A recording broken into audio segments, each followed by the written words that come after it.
And this is Coach Joe. I want to title this quick segment, Choose First What You Want to See Without Using Your Natural Eyes. Has there ever been something that you wanted that wasn't in your grasp? Maybe because you couldn't afford it, or maybe you didn't know how to get it, or maybe even you didn't think you can get it. Well, as humans, we understand things and our circumstances through our senses, the sense of vision, hearing, touch, smell, and taste.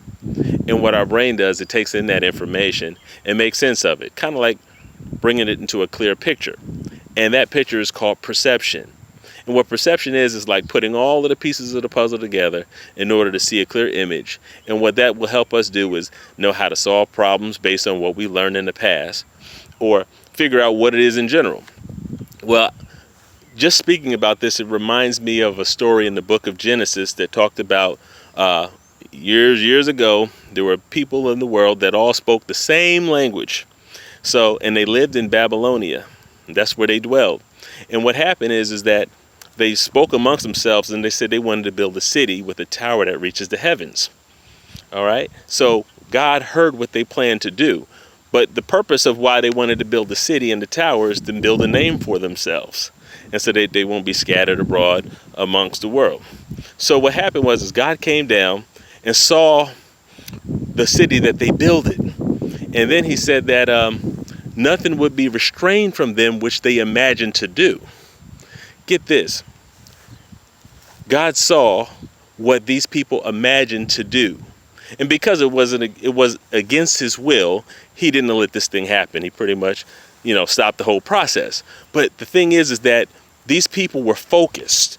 They had a plan. And God says because they were focused and clear and had a purpose, nothing would be restrained from them to do it. It wouldn't be impossible. So let's think for a minute. What if we imagine something of what we want to do and we had a clear focus and a vision to get it done? Nothing should be restrained from getting us to get it done. When we think about what our natural senses bring in from the environment, it links it to what we've experienced in the past. Our imagination can look towards the future on what we want to have and what we can do with that and how it'll benefit us and our family and those around us in our world. But because we're so focused on what's in the natural, our natural eyes, we're limited to past experiences. But our imagination looks beyond the past. It looks towards the future and how we can implement these things now. Our brain is wired to solve problems, to figure things out. That's right. That's what it's wired to do. We don't have to limit ourselves to our past experiences when our brain can solve what we want to see in the future. That's an amazing thing.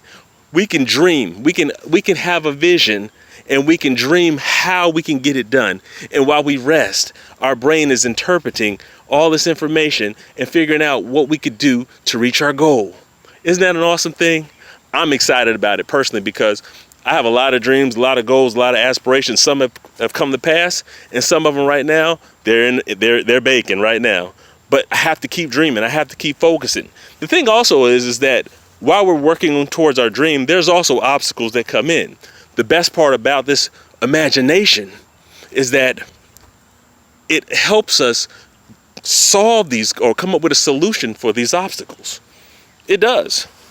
You may not see it while you're thinking actively, but while you rest. Sometimes we have to labor to rest and let our mind begin to process this information and come up with the solutions to these problems. That is an amazing thing that God has given us, a brain and a mind, especially when it's focusing on the right things that'll benefit more than yourself to make it come to fruition. I'm excited. I'm amazed. And I want you to be that as well too. I want you to be motivated. I want you to be to dream. I want you to say, you know what, I don't care what comes my way. I'm still going to get it done. This is what your heritage is. Your inheritance is. It's for victory. It's for greatness because it dwells within you. I always say make your next move a power move. All that means is make a quality decision to think and act on it. That's right, act. If you don't act, it stays in your mind. You have to step forward. You have to keep moving forward. Recently, a cousin of mine that I met just a couple of days ago graduated from medical school.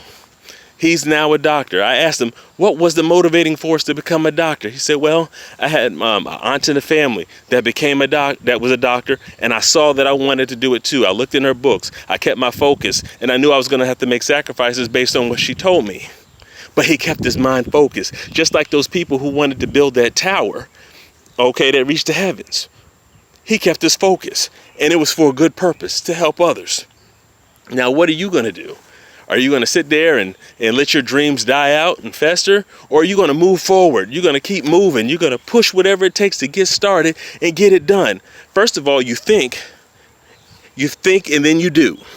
Once again, you think, and then you do. Don't hesitate, because when you hesitate, all the distractions come in that says, no, you can't do it. You got to move on it. You got to move quickly. Well, this is Coach Joe. I'm glad you took the time to think about it for a minute. Hey, and comment if you want in the comment box. I'm here to talk to you. I like to talk more to you. So once again, Coach Joe, make your next move a power move. Till the next time.